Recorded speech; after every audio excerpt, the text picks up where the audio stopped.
तो हम यहाँ डिस्कशन कर रहे हैं कार्डियोवैस्कुलर एग्जामिनेशन में अबाउट पल्स। तो हम पल्स के बारे में बहुत कुछ यहाँ जानेंगे, समझेंगे, सीखेंगे। जो आपकी कंसेप्ट है पल्स को लेकर, कोशिश ये होगी कि वो पूरी तरह कंसेप्ट आपकी क्लियर हो जाए। तो मैंने जैसे बताया कि जो हार्ट का रेट होता है इज इक्वल टू वही पल्स का रेट होता है। ये मैंने आपको भी आज की क्लास में भी बता रहा हूँ, मैंने लास्ट वाली क्लास में आपको ये रिवाइज भी कराया था। तो अगर हार्ट का रेट यहाँ पर 70 टाइम्स है, हार्ट का रेट यहाँ 70 टाइम्स है और यहाँ पल्स का रेट 60 टाइम्स है, तो जो ये मिसमैच हो रहा है दोस्तों, ये मिसमैच इंडिकेशन है कि किसी ना किसी की वजह से कोई ना कोई कार्डियोवैस्कुलर प्रॉब्लम है इस पेशेंट को। तो इसी वजह से हार्ट बीट और पल्स रेट आपस में डिफर कर रहे हैं। तो आगे और भी इंफॉर्मेशन को समझने के लिए फोकस करके पढ़ते हुए चलते हैं। पल्स की साइट देखते हैं, कौन कौन सी साइट्स एक ह्यूमन बॉडी में आप जानने के लिए जरूरी है कि कौन कौन सी ह्यूमन बॉडी में साइट्स होती हैं जहां पर आप पल्स रेट को मेजर कर सकते हो।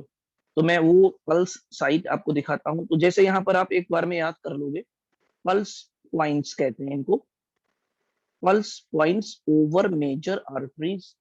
तो ये तो आपको समझ में आ गया होगा कि आर्टरी की ही पल्स हम चेक करते हैं, ठीक है ना। सुपरफिशियल टेम्पोरल आर्टरी नंबर 1, ये एक साइट है पल्स मेजर करने के लिए। सेकंड नंबर पे यहाँ कॉमन कैरोटिड आर्टरी, इस लोकेशन को आप जानते हो ऑलरेडी, ब्रैकियल आर्टरी। इससे नीचे द मोस्ट कॉमन और फेमस साइट रेडियल आर्टरी, है ना, ये the most common and famous site.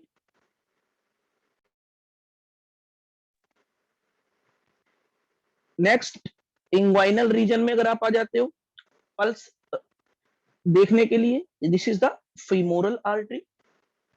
अगर आप पॉप्लिटियल रीजन में पहुंच जाते हो नी जॉइंट के पीछे, this is the famous known area popliteal, and यहाँ की आर्टरी को हम बोलेंगे पॉप्लिटियल आर्टरी।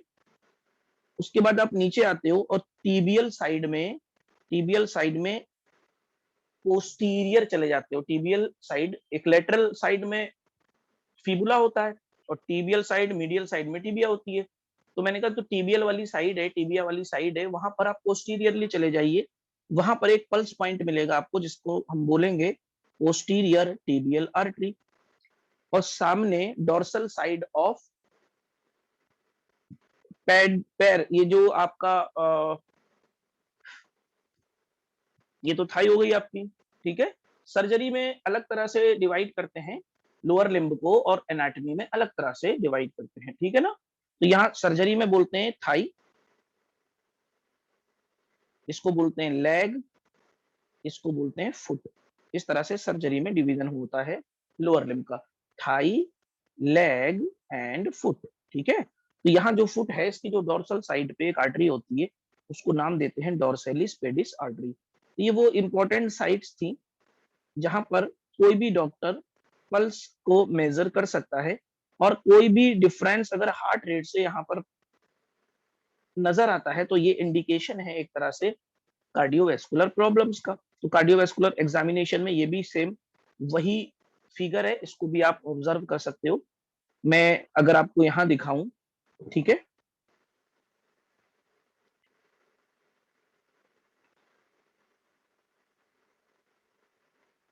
तो पर्पस हम देखते हैं। मैंने आपको साइट्स दिखा दी डिफरेंट टाइप की, और ये जो नोट्स मैं आपको यहाँ पर इस वक्त स्क्रीन पर रखकर पढ़ा रहा हूँ, एक्सप्लेन कर रहा हूँ, जो कंसेप्ट आपकी मैं क्लियर कर रहा हूँ, ये वाले नोट्स आपको प्रोवाइड करा दिए जाएंगे। पहले आप क्लास में फोकस होकर समझ लीजिए सारे पॉइंट्स को।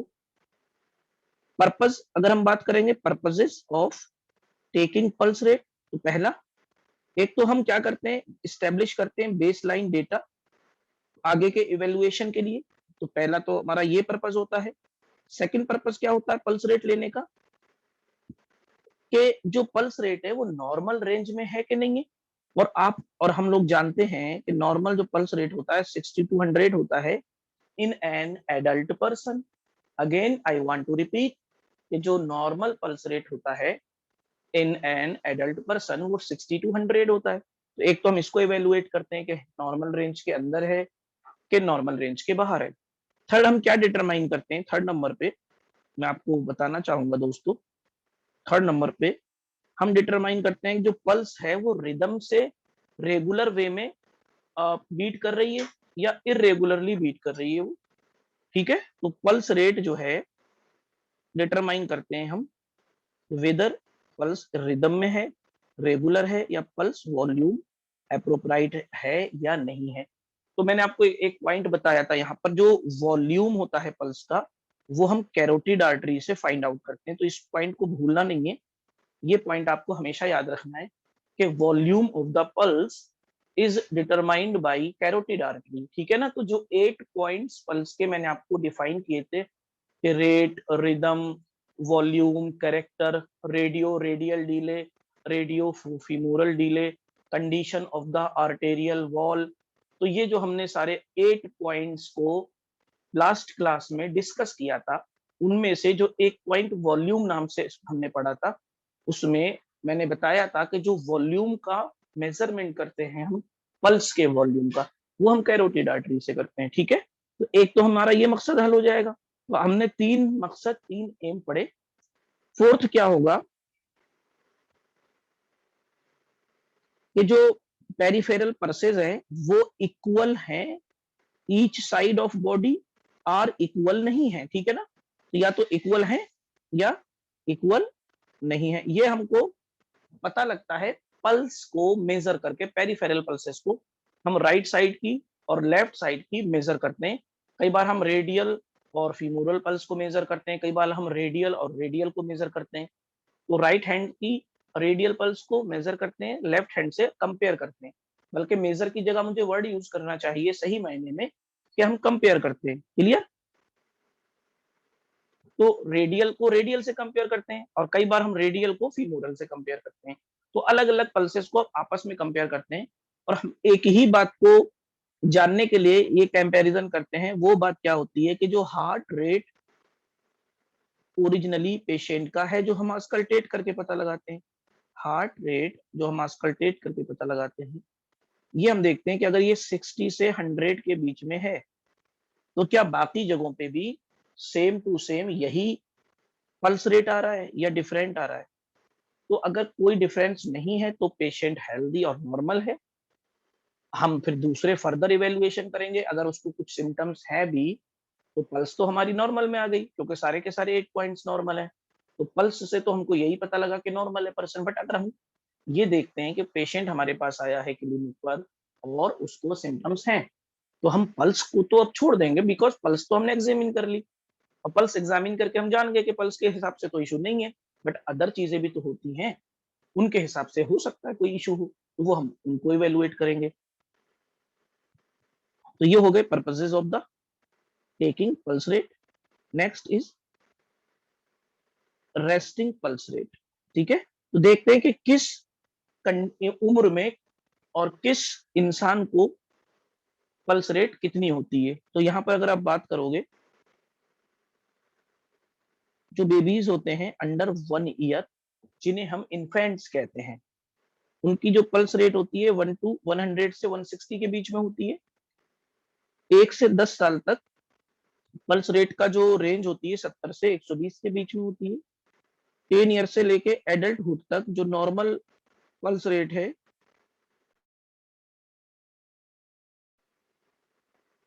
नॉर्मल ये होती है 60 to 100, और एथलीट्स में ये हो सकती है 40 to 60, ठीक है। तो एथलीट्स को हमेशा से हम अलग काउंट करते हैं, but athletes not a pathological person, तो उसके अंदर कोई पैथोलॉजी नहीं, बट वो तो फिजिकली फिट है। तो एथलीट्स के अंदर जो भी इवेंट्स हो रही हैं, ये वाली these are physiological events, not pathological events. मैं इसको हटा देता हूँ। नेक्स्ट हम आगे बढ़ते हैं और पल्स को डिस्कस करते हुए चल रहे हैं हम अच्छी तरीके से। आप लोगों को समझ में भी आ रहा है यहाँ पर, आई होप। तो मैंने ये कहा कि ये जो पल्स होगी, इसको कुछ फैक्टर्स अफेक्ट जरूर करते होंगे।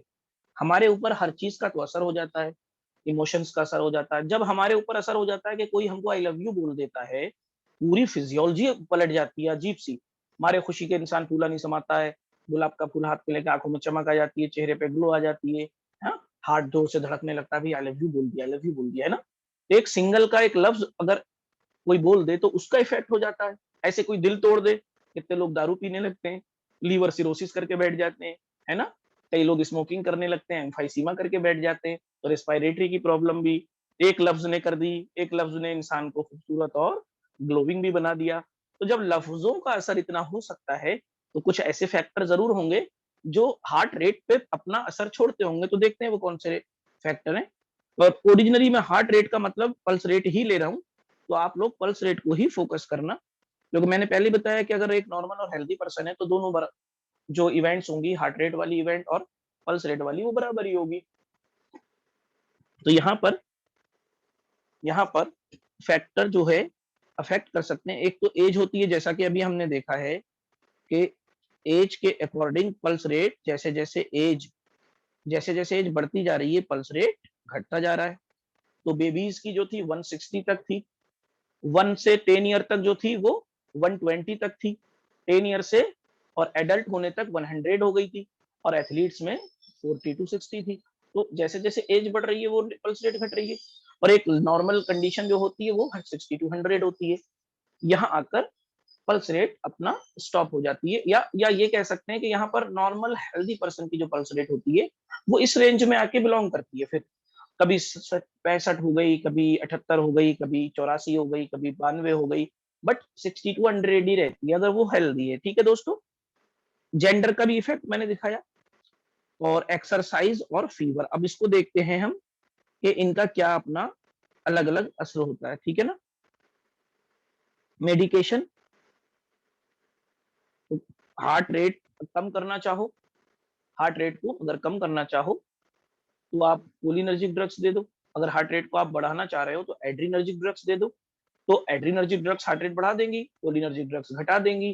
तो ये मेडिकेशंस का असर हो गया। अगर किसी पर्सन का ट्रॉमा में मान के चलो ब्लड लॉस हो गया, तो ट्रॉमा में ब्लड लॉस हुआ तो क्या कम हुआ? उसका कम हो गया ब्लड का वॉल्यूम। और जब भी ब्लड का वॉल्यूम कम होगा तो ब्लड का प्रेशर भी कम होगा, ब्लड का प्रेशर। और मैंने आपको एक फॉर्मूला दिया है कि जो ब्लड प्रेशर होता है और पल्स रेट होता है उनका रिलेशन आपस में कैसा होता है? Inversely proportional. तो इस पर्सन की जो पल्स रेट होगी वो तेज चलती होगी, क्योंकि ब्लड वॉल्यूम कम हो गया है।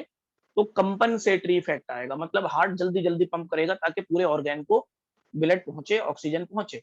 उस चक्कर में पल्स रेट इसकी बड़ी हुई होगी। क्लियर? तो पल्स का टॉपिक अपने आप में बहुत ही स्ट्रॉन्ग माना जाता है इन एलोपैथ, एंड आपके यहाँ यूनानी में, होम्योपैथी में, आयुर्वेद में तो और ज्यादा जबरदस्त माना जाता है। तो पल्स को फोकस करके पढ़ते रहो, मैं आपको एक एक पॉइंट को क्लियर कर दूंगा। स्ट्रेस की बात कर रहे हैं हम, तो मैंने आपको एक फॉर्मूला दिया था कि जब कोई पर्सन डिप्रेशन का शिकार होता है, डिप्रेशन,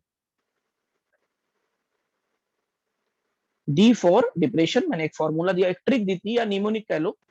इस ट्रिक और निमोनिक को आपको मैं रिमाइंड करा दे रहा हूँ एक बार। तो मैंने आपसे कहा था जब डी फॉर किसी को डिप्रेशन होता है तो डी फॉर डिक्रीज हो जाता है, और डी फॉर डीएनएस। ये मैंने 3 आपको तरीके बताए थे याद करने के, कि जब किसी को डी फॉर डिप्रेशन होती है तो डी फॉर डिक्रीज होता है उसका डी फॉर डीएनएस। अब आप कहोगे सर ये डीएनएस है क्या? तो डी फॉर होता है डोपामिन,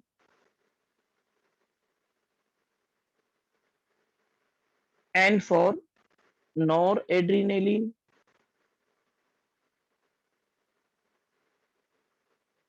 और एस फॉर सीरोटोनिन। और इसमें से सीरोटोनिन ज्यादा खास है। ठीक है?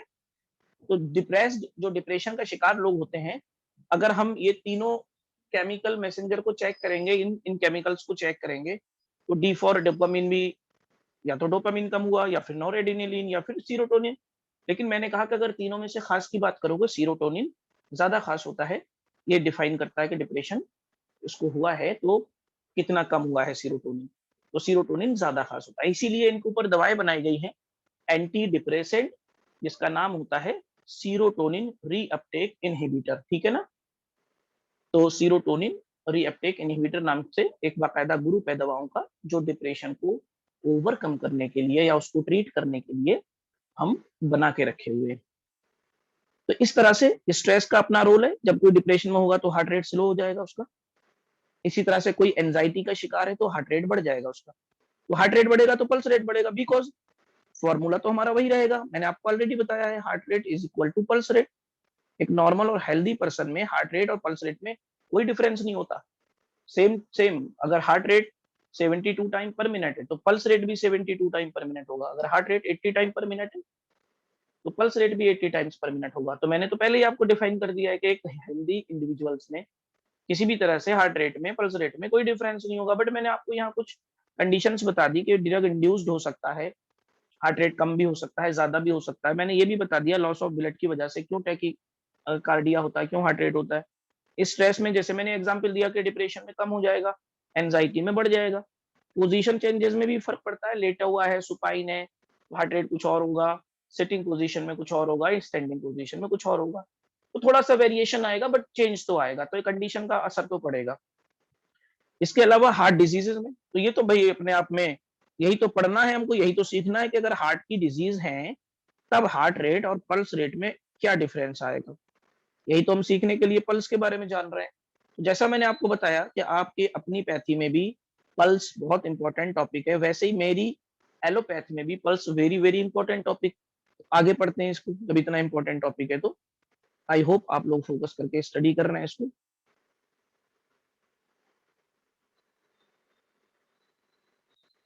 तो हम इंडिकेशन देखते हैं, ठीक है। इंडिकेशन किसके लिए कि कहां कहां पर किस तरह से पल्स को आप मेजर करेंगे। देखो यहाँ पर नॉर्म जनरली 3 फिंगर्स का इस्तेमाल होता है।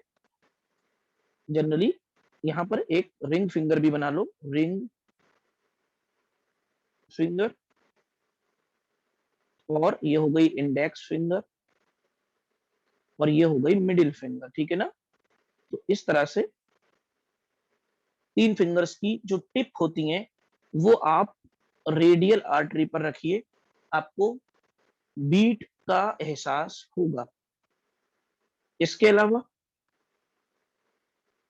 ब्रेकियल मैंने आपको पहले बताया, तो ब्रेकियल आर्टरी को आप लोग जानते होंगे ऑलरेडी, ये पॉप्लिटियल फोसा होता है। सॉरी, पॉप्लिटियल तो नी ज्वाइंट के पीछे होता है, मैंने ये बोला इक्विबाइटल फोसा होता है, ठीक है ना। मैं रिपीट कर दे रहा हूँ, बोलने में कई बार क्या होता है जुबान फिसल जाती है, ठीक है ना। तो पॉप्लिटियल फोसा नी ज्वाइंट के पीछे होता है, ये क्या है, कुबाइटल फोसा। तो यहाँ पर आप देखते हो इसके जस्ट कुबाइटल फोसा के जस्ट बगल में 3 फिंगर को प्लेस कर देते हैं और हम इस ब्रेकियल आर्टरी की पल्स को फील करते हैं। क्लियर। तो बच्चे में और आसानी से मिलती है, तो आप देख पा रहे हो यहाँ पर कि चिल्ड्रन में ये ज्यादा रिलायबल है। ब्रेकियल आर्टरी को आप मेजर करिए, पाल्पेट करिए। फिर आप क्या कर रहे हो, यहाँ पर कैरोटिड आर्टरी को पाल्पेट कर रहे हो। तो कैरोटिड आर्टरी स्टर्नोक्लेडोमेस्टोइड जो मसल होती है उसके एंटीरियर बॉर्डर के बगल में ही होती है, ठीक है ना। ये ट्रैकिया, इसके इधर को चले जाओ, इसके इधर को चले जाओ। लोकेशन को मैं आगे भी समझा दूंगा एनाटॉमिकली कि कैरोटिड की जो पल्स एग्जैक्टली होती कहाँ है, तो मैं आपको वीडियोस भी दिखाऊंगा, उसमें और ज्यादा क्लियर हो जाएगा कि कैरोटिड पल्स कहाँ होती है, ठीक है। तो ये तो आपको समझना है कि पल्स फोकस करते रहिए। अभी अभी अभी इस चैप्टर को बिल्कुल घोल के पिला दूंगा इंशाअल्लाह, और आप लोग इसको फिर कभी नहीं भूलोगे। तो कैरोटिड में मैंने आपको इंपॉर्टेंट पॉइंट बता रखा है पहले से ही। कैरोटिड पल्स को चेक करके हम वॉल्यूम ऑफ द पल्स देखते हैं। ये वॉल्यूम वाला पॉइंट मैंने पहले भी बोला है, भूलना नहीं है, और आज भी बोल रहा हूँ और अभी भी बोल रहा हूँ, इसको याद रखना। फीमोरल मैंने बोला कि ना इंग्वाइनल रीजन में, ठीक है ना, दिस इज इंग्वाइनल रीजन। और यहाँ पर भी वही 3 फिंगर को की जो टिप है वो प्लेस कर दीजिए फीमोरल आर्टरी पर, तो आपको फीमोरल आर्टरी का रेट पता लग जाएगा। फिर पॉप्लिटियल, जैसे मैंने अभी बताया था कि क्यूबाइटल फोसा पे हमने ब्रेकियल आर्टरी को मेजर किया पल्स रेट वहां पर, ऐसे ही पॉप्लिटियल फोसा होता है जो नी ज्वाइंट के पीछे है। तो ये पोस्टीरियर साइड है पर्सन की। इस पोस्टीरियर साइड में यहाँ पर पॉप्लिटियल आर्टरी यहाँ कहीं होती है, ठीक है, और इसकी पल्स को हम पॉप्लिटियल पल्स कहते हैं। तो अगर हम देखें तो लेटरल साइड में टेंडन मिलेगा आपको बाइसेप्स फीमोरिस का, और मीडियल साइड में टेंडन मिलेगा सेमी मेम्ब्रेनस का। फिर से मैं रिपीट कर दे रहा हूं एक बार कि अगर आपको लोकेशन समझना है तो आप क्या करोगे, एनाटमी को मैथमेटिक्स में बदल दो। अगर मैं आपको सच बताऊं, anatomy is a very very easy subject, but if you study just like mathematics, तो एनाटमी को अगर आप जस्ट लाइक मैथमेटिक्स पढ़ते हैं तो दोस्तों very easy subject, just like mathematics, बिल्कुल जैसे फिजिक्स और मैथ में हम लोग एक एक एंगल को मेजर करते हैं, वैसे ही आप पढ़िए तो आपको याद हो जाएगा। तो आप मीडियल साइड अगर देख रहे हैं तो टेंडन ऑफ सेमी मेम्ब्रेनस है यहाँ, आप लेटरल साइड देख रहे हैं तो टेंडन ऑफ बाइसेप्स फीमोरिस है, और इसी के बीच में पॉप्लिटियल पल्स को आप पाल्पेट कर सकते हो इन पॉप्लिटियल फोसा। ठीक है,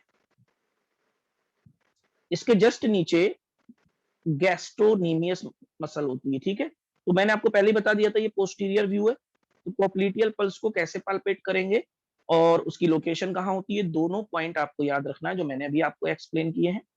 नेक्स्ट, यहाँ जो पल्स का पाल्पेशन है, ये फुट है, मैंने आपको बताया था अभी सर्जरी में, इन सर्जरी तीन तरह से डिवाइड करते हैं लोअर लिम्ब को, एक थाई, दूसरा लेग, तीसरा फुट, इस तरह से। तो ये फुट है, फुट की जो डोर्सल साइड है, देखो फुट है ये, इसकी कौन सी साइड है, डोर्सल।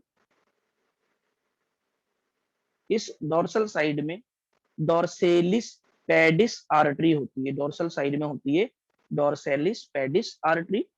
इसको आप टू फिंगर से पाल्पेट करेंगे तो ज्यादा अच्छा या ज्यादा एक्यूरेसी मिलेगी। तो ये extensor hallucis longus, extensor हॉलिसिस longus और टिबियालिस एंटीरियर टेंडन, ठीक है, इन दोनों के बीच में और बगल में आपको मिलेगी dorsalis pedis artery. I want to repeat again, extensor hallucis longus और tibialis anterior tendon nearby मिलेंगे किसके, डोर्सेलिस पेडिस आर्टरी के। तो यहाँ पर जो लोकेशन है, फिर मैंने कहा आपको जैसे कि anatomy is very very easy subject, तो आपको एनाटमी को मैथमेटिक्स की तरह पढ़ना सीखना है। मैं आपको again I want to repeat again कि आपको एनाटमी को मैथमेटिक्स की तरह पढ़ना सीखना है, बिल्कुल आपको याद हो जाएगी, बहुत आसान होती है। तो ये डोर्सेलिस पेडिस आर्टरी आपको याद रहेगी, इसको पल्पेट करोगे आप तो आपको यहाँ पर भी पल्स रेट मिल जाएगा। नेक्स्ट, पोस्टीरियर टीबियल, तो मैंने जैसे बताया था कि टीबिया जो होती है, टीबिया मीडियल साइड होती है, ठीक है, टीबिया होती है मीडियल साइड। यहाँ पर पोस्टीरियरली आप चले जाइए तो जो मीडियल मेलियोलस है इधर एंटीरियर, और जो टेंडन होता है कैल्केनियल टेंडन, इसके जस्ट मीडियल और मीडियल मेलियोलस के जस्ट लेटरल। फिर से एक बार समझ लो, ठीक है, एंटीरियर पोस्टीरियर में अगर डिवाइड करोगे तो मीडियल मेलियोलस के पोस्टीरियर चले जाओ और कैल्केनियल टेंडन के एंटीरियर चले जाओ। मैथमेटिक्स की तरह बिल्कुल सोचो, एनाटॉमी को कठिन मत समझो, इजी समझो, मैथमेटिक्स की तरह जैसे सोचो। इन दोनों के बीच में मिलेगी आपको पोस्टीरियर टीबियल आर्टरी, ठीक है। तो यहां पर आप पाल्पेट करके पल्स रेट जान सकते हो, पल्स रेट। ये पल्स की वो साइट्स हैं जो मोस्ट कॉमन और वेरी वेरी इंपॉर्टेंट साइट्स हैं, और ये सारी की सारी आपको क्लिनिकल एग्जामिनेशन के लिए आनी चाहिए। I want to focus again कि ये सारी की सारी आपको क्लिनिकल एग्जामिनेशन के लिए आनी चाहिए।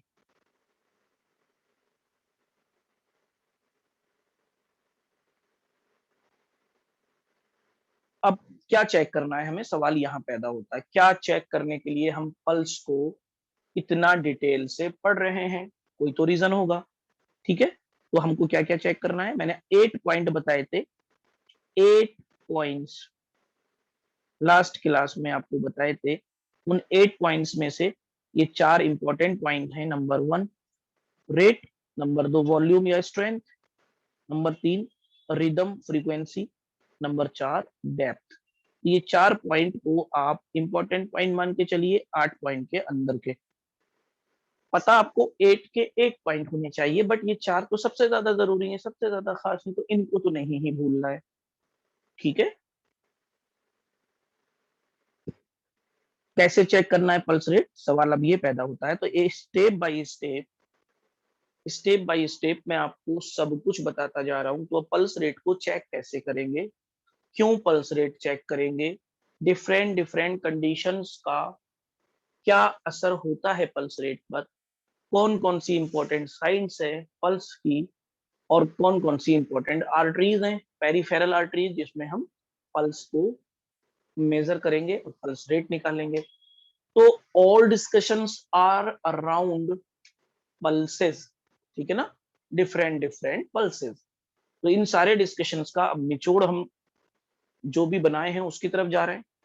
तो how to check pulse rate, कैसे चेक करें पल्स रेट को, तो देखते हैं कैसे चेक करना है पल्स रेट को। कुछ प्रोसीजर्स होती हैं जो आपको पल्स को छूने से पहले, मीन्स लैंग्वेज अगर हम प्रोफेशनल यूज करें, मेडिकल प्रोफेशनल लैंग्वेज यूज करें, तो छूना मीन्स पालपेट करना। तो छूने से पहले हम क्या करेंगे, प्री प्रोसीजर्स अपनाएंगे। ग्रीट मतलब कि वेलकम कीजिए पेशेंट को और एक्सप्लेन करिए कि आप उसके साथ क्या करने जा रहे हो। पहला पॉइंट, तो आपने पेशेंट को गुड मॉर्निंग, गुड इवनिंग, हाय, हेलो बोला और आपने बताया वो क्या करने जा रहे हो। सेकंड, आप क्या करोगे, प्रोवाइड करोगे उसको प्राइवेसी। ऐसा नहीं है कि पब्लिकली आप उसकी पल्स चेक कर रहे हो या पब्लिकली आप एक्सपोज कर रहे हो, क्योंकि जैसे कि आपने ब्रेकियल आर्टरी, रेडियल आर्टरी, यहाँ पर अगर पल्स चेक की तब तो ज्यादा बड़ी बात नहीं है।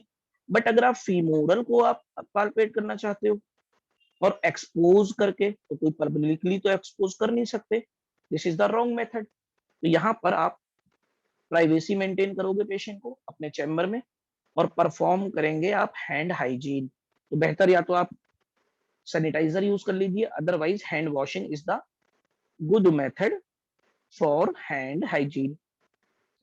उसके बाद बहुत ही प्यार से आप पल्स को सिलेक्ट करिए, उस पल्स पॉइंट को जहां आपको पल्स रेट लेना है और बीट को फील करना है। ठीक है। तो पोजीशन जो पेशेंट की होगी अप्रोप्रिएट होनी चाहिए।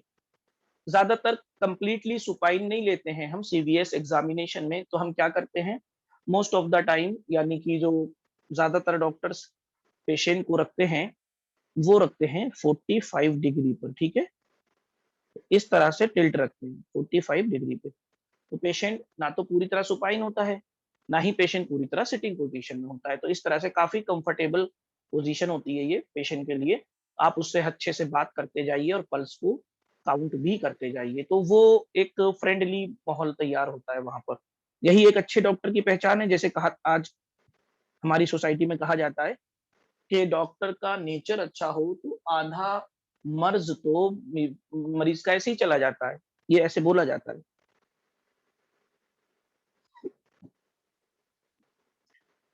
इसी प्रोसीजर में आप क्या करेंगे आगे, 2 से 3 फिंगर्स को और उनकी टिप को आप लाइटली और स्क्वेयरली रखेंगे ओवर द पल्स साइट। ठीक है ना। ये मोस्ट कॉमनली सारे के सारे डॉक्टर इसको मेजर करते हैं मोस्ट कॉमनली। तो रेडियल पल्स को ज्यादातर डॉक्टर मेजर करने के लिए इस साइट का इस्तेमाल करते हैं। पेशेंट को चूंकि ये कंफर्टेबल भी रहता है, चाहे फीमेल पेशेंट हो चाहे मेल पेशेंट हो, दोनों के लिए रेडियल पल्स को चेक करने के लिए डॉक्टर का छूना नागवार नहीं लगता है। ठीक है ना। तो फीमेल होगी वो भी ओके रहेगी, कहेगी ठीक है डॉक्टर साहब पल्स चेक कर लीजिए। मेल होगा वो भी ओके रहेगा कि ठीक है डॉक्टर साहब पल्स चेक कर लीजिए। ज्यादातर दिक्कत फीमोरल में आती है क्योंकि वहां पर आपको एक्सपोज करना पड़ता है। तो फीमोरल में जब भी आप फीमेल पेशेंट को एग्जामिन करेंगे, एक अटेंडेंट उसका, जैसे उनके सगे भाई हैं, उनकी मदर हैं, उनके पापा हैं, कोई भी रिलेटिव, कोई भी अटेंडेंट, कोई भी गार्जियन मौजूद होना चाहिए आपके सामने। आपको कभी भी अकेली लड़की का, आपको कभी भी अकेली फीमेल का एग्जामिनेशन नहीं करना है। ठीक है। ये गलत बात होती है। हाँ, मेल पेशेंट का आप एग्जामिनेशन कर सकते हो। तो कंसेंट लेना है, फिर ये देखना है कि मेल है या फीमेल, और अगर फीमेल है तो आप उसके लिए ये बोलोगे कि एक अटेंडेंट आपके साथ लेके आइए मेरे चैम्बर में, ठीक है ना? फिर आप उसको एग्जामिन करिए। नेक्स्ट,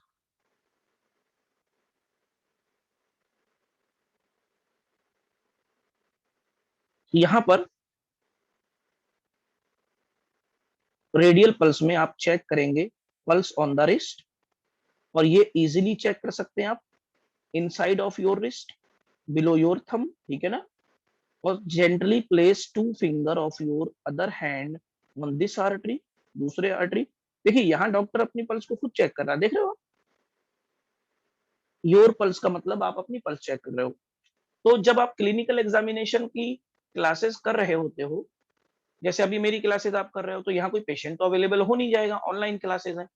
अब ऑनलाइन क्लासेस में पेशेंट कहाँ से लाओगे? तो आप क्या कर सकते हो, खुद की पल्स को मेजर करके आप सीख सकते हो, आप ट्रेंड हो सकते हो। तो आज की क्लास के बाद, जस्ट आज की क्लास की फिनिश होने के बाद, आप लोग अपने अपने घर पे आराम से रात को लेटते टाइम, डिनर करके बढ़िया से लेटते टाइम अपनी अपनी पल्स को मेजर करिएगा, डॉर्सालिस पेडिस आर्टरी को, फीमोरल आर्टरी को, रेडियल आर्टरी को, ब्रैकियल आर्टरी को, ठीक है? कैरोटिड को मैं बताऊंगा कैसे करना है, क्योंकि थोड़ी सी गलती होगी तो ब्रेन की सप्लाई घट जाएगी, तो गड़बड़ हो सकती है। तो कैरोटिड के अलावा बाकी सारी आर्टरीज को आप खुद से फेल्ट कर सकते हैं, या अपनी फैमिली मेंबर को किसी को लिटा के और आराम से उस पे अपना पल्स रेट को आप मेजर कर सकते हैं। तो ये थोड़ा-सा आपका एक प्रैक्टिकल भी हो जाएगा घर के अंदर, आज की डेट में। ऑनलाइन क्लास का एक बेनिफिट भी आपको ये मिल जाएगा कि आप जो नॉलेज आज लेके जाओगे उसको अप्लाई भी कर सकते हो, ठीक है ना? तो यहाँ पर आपको थंब का यूज़ नहीं करना है, अंगूठे का, क्योंकि ये आपकी खुद की पल्स है जो आप यहाँ फ़ील कर रहे हो। आज की क्लास में मैं इतना ही रखूँगा आपके लिए, और आपसे विदा लूँगा इंशाअल्लाह।